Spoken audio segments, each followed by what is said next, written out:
আমরা মানলাম এটি 18 পৃষ্ঠার কোনো চুক্তি নয়, যেটি বারাক ওবামার সময় হয়েছে 1.5 পৃষ্ঠার একটি সমঝোতা স্মারক। কিন্তু সেখানে তো রিটেন দেয়া আছে সবকিছু, কোন কোন শর্তে তারা সমঝোতাটা করছেন। সেই জায়গায় আমাদের প্রেসিডেন্ট যখন যে 3টি বিষয় আমরা অবতারণা করেছি এই ইস্যুগুলো সামনে নিয়ে আসেন, তখন বিশ্বাস এবং অবিশ্বাসের যে একটা সংকট এখন পর্যন্ত পুরো শান্তি আলোচনাটাকে বারবার ব্যাহত করছে, সেটি কি আরেকটু বেড়ে যায়?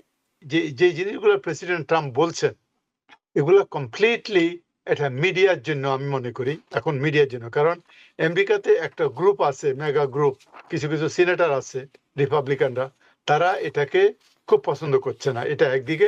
আর একদিকে যে Israel, almost entire Israeli society এবং ইসরায়েলি যে present cabinet, prime minister Netanyahu, তারা কিন্তু এটা মনে করতেছে এটা ইরানকে অনেক ছাড় দেওয়া হয়েছে, ইরানের জয়। আপনাকে আক্রমণ করা হয়েছে, আপনি হরমুজ প্রণালী বন্ধ করে দিয়েছেন, একটা প্রতিরক্ষা ব্যবস্থা আপনি তৈরি করেছেন আপনার নিজেদের জন্য।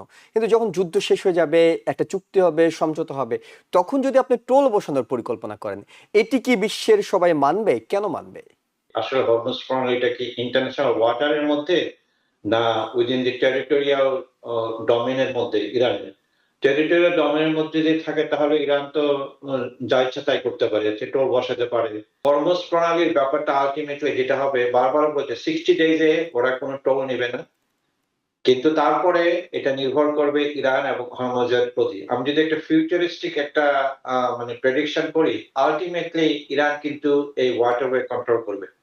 আমরা মানলাম এটি 18 পৃষ্ঠার কোনো চুক্তি নয়, যেটি বারাক ওবামার সময় হয়েছে 1.5 পৃষ্ঠার একটি সমঝোতা স্মারক। কিন্তু সেখানে তো রিটেন দেয়া আছে সবকিছু, কোন কোন শর্তে তারা সমঝোতাটা করছেন।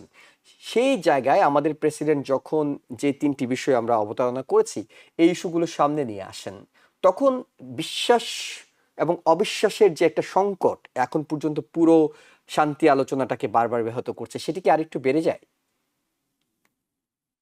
অবশ্যই বেড়ে যায়, তবে একটা ডাইনামিক্স আছে। এটা হলো আপনার যে ওই যে জুনের যে আলোচনা চলছিল, প্রগ্রেস ইজ স্যাটিসফ্যাক্টরি সব, তারপরে আবার যে সেকেন্ড আলোচনা হয়েছিল ফেব্রুয়ারিতে 26 তারিখে, খুব সাকসেসফুল, ভালো হচ্ছে, সবই একটা সমঝোতা হবে। কিন্তু হঠাৎ করে গিয়ে দুইটা কেসেই আমেরিকা গিয়া বোম বোম করলো ইরানে। এতে করে আমেরিকার যে ক্রেডিবিলিটি, বিশ্বাসযোগ্যতা অনেকটা হারিয়েছে আর কি। ওতে করে ইরান আর একটু সন্দেহপ্রবণ। কিন্তু যে জিনিসটা এখন বর্তমানে যেটা হচ্ছে, আমরা তো সবাই দেখছি যে 14 দফা নিয়ে আমরা গত সপ্তাহে আলাপ করেছি আর কি। 14টা দফা নিয়ে, 14 দফা নিয়ে দুই পক্ষ সই করেছে। এবং আমরা তো কারণও বলেছি যে US is, President Trump is desperate to have a ceasefire and to resolve something because of the internal politics থেকে শুরু করে ওয়ার্ল্ড ইকোনমিক থেকে শুরু করে সবকিছুতেই, রাইট? ওনারা চাচ্ছিল এটা হোক, এবং ইরানও চাচ্ছিল একটা সমঝোতা হোক, কারণ তারও ক্ষতি হয়েছে। এই যে জিনিসগুলো এখানে আসলো, এখন আসার মধ্যে এখন আমি মনে করি যে যে জিনিসগুলো প্রেসিডেন্ট ট্রাম্প বলছেন এগুলো কমপ্লিটলি এটা মিডিয়ার জন্য, আমি মনে করি এখন মিডিয়ার জন্য। কারণ আমেরিকাতে একটা গ্রুপ আছে, মেগা গ্রুপ, কিছু কিছু সিনেটর আছে রিপাবলিকানরা, তারা এটাকে খুব পছন্দ করছে না। এটা একদিকে। আর একদিকে যে Israel, almost entire Israeli society এবং ইসরায়েলি যে present cabinet, prime minister Netanyahu, তারা কিন্তু এটা মনে করতেছে এটা ইরানকে অনেক ছাড় দেওয়া হয়েছে, ইরানের জয়। এবং এই দুটো জিনিসকে এটাকে ব্যালেন্স করার জন্য প্রেসিডেন্ট ট্রাম্প এই কথাগুলো বলছে। কারণ ওখানে যদি লেখা না থাকে তাহলে সে আলোচনায় আসবে না, আলোচনা হবে না। কিন্তু ইভেনচুয়ালি আমি মনে করি ক্রেডিবিলিটি যতটুকুই হোক, যদিও সিনেটর লিন্ডসি গ্রাহাম ওই দিন বলছিলেন যে আমরা চাইলে জোর করে হরমুজ প্রণালী নিয়ে নিতে পারি, এটা একটা মুখের কথা। এটা is not easy, easy. America is not ready to give that much energy, that much blood to do that one, যেটা ইরানের পক্ষে ইজি, আর এটা তার নেইবার। এইসব দিকে আমি চিন্তা করলে আমি মনে করি তার ডোমেস্টিক পলিটিক্সে দেখা যায় প্রেসিডেন্ট ট্রাম্প কোনোদিন হারছে এটা তার জীবনে বলতে চায় না। কারণ উনি উইন করেছে, আর জিতেছি। এবং ইরান থেকে উইথড্র করার পরও বলতেছে, যুদ্ধ থেকে উইথড্র করার বলতেছে আমরা যা চাইছি তা পাইছি, উই ওয়ান। এটা হলো ডোমেস্টিক পলিটিক্সের জন্য পলিটিশিয়ানরা এরকম করে। আর পার্টিকুলারলি এই যে টাইমটা যে আসতেছে সামনে নভেম্বরে, এবং উনি তো পেনসিলভেনিয়া শুরু করছে অলরেডি বলা, এই সময়টা কিন্তু অত্যন্ত রিপাবলিকানের জন্য ভেরি ক্রুশিয়াল। সেই ক্রুশিয়াল সময়ে উনি যদি একটু উইকনেস দেখায়, রাইট, বা যদি বলে যে না আমরা পাই নাই, আমরা সব হেরেছি, আসলে তো হেরেছে। It was an illegal war, it is an illegal war, and you know সেটাও করেছে। এটাকে দেখানোর জন্যই আমার মনে হয় উনি এই কথাগুলো বলছেন, এবং ওনার দলের কিছু কিছু লোক এই কথাগুলো বলেছে। ইভেনচুয়ালি এটা একটা সমাধান হইতেই হবে, হইতেই হবে। আর যত কথাই আপনি বলেন, যে আমরা আগেও আলোচনা করেছি, যে এটা ইরানের একটু এজ আছে, কতগুলো জিওগ্রাফিক একটা তাদের বিরাট ল্যান্ডমাস, যেটা একটা তাদের ডোমেস্টিক ইন্টারনাল যে টেকনোলজি, এগুলা একটা, তারপরে তাদের হরমুজ প্রণালী, যে তাদের যে অ্যাক্সেস, এগুলো সব কিছু মিলে আপনি ইরানকে হটানো ইজ ভেরি ডিফিকাল্ট।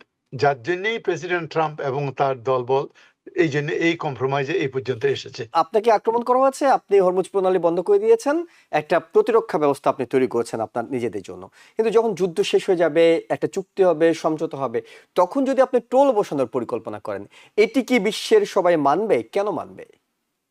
না দেখুন, আমি হরমোন প্রণালীর বিষয়টা একটু স্পষ্ট করতে যাচ্ছি। প্রথমত এটা নিয়ে ডিসপিউট আছে যে আসলে হরমোজ প্রণালীটা কি ইন্টারন্যাশনাল ওয়াটারের মধ্যে না উইদিন দি টেরিটোরিয়াল ডোমেনের মধ্যে ইরানের।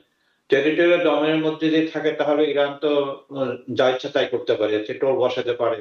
কিন্তু সবচেয়ে বড় কথা হলো যুদ্ধের আগে তো হরমুজ প্রণালী ফ্রি ছিল, হুম হুম। এবং আজকে অবস্থা আমরা কেন আসলাম, তাই না? আমেরিকা এবং ইসরায়েলে ইরানের 30% ইনফ্রাস্ট্রাকচার তাদের অর্থনীতি ধ্বংস করেছে। ওরা যদি লেজিটিমেটলি বলে ঠিক আছে আমাদের সেটা পোষাতে হবে, তো যদিও 300 বিলিয়নের যে একটা প্রস্তাব আছে, এটা কে পয়সা দিবে, কিভাবে হবে, এটা এখনো আমরা শিওর না। একটা সুন্দর কলাম লিখেছেন হাসান ফারদৌস, আমাদের আপনাদের নিয়মিত প্যানেলিস্ট, প্রথম আলোতে, যে ইরান দিয়েছে 12টা গোল আর সৌদি আরব, সরি, আমেরিকা দিয়েছে 2টা গোল।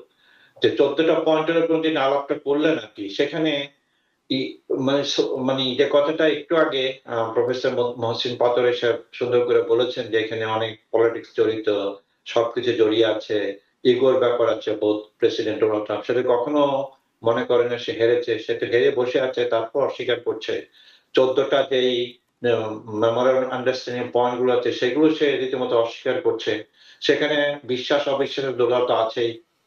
পুরো গত 120 দিন যে যুদ্ধের সময় আমেরিকা কখনো কথা রক্ষা করেনি, তাহলে ইরানকে তো আমেরিকা বিশ্বাস করার কোনো কারণই দেখছি না। কিন্তু হরমুজ প্রণালীর ব্যাপারটা আলটিমেটলি যেটা হবে, বারবার বলছে 60 ডেজে ওরা কোনো টোল নেবে না। কিন্তু তারপরে এটা নির্ভর করবে ইরান এবং হরমুজের প্রতি। আমি যদি একটা ফিউচারিস্টিক একটা মানে প্রেডিকশন করি, আলটিমেটলি ইরান কিন্তু এই ওয়াটারওয়ে কন্ট্রোল করবে।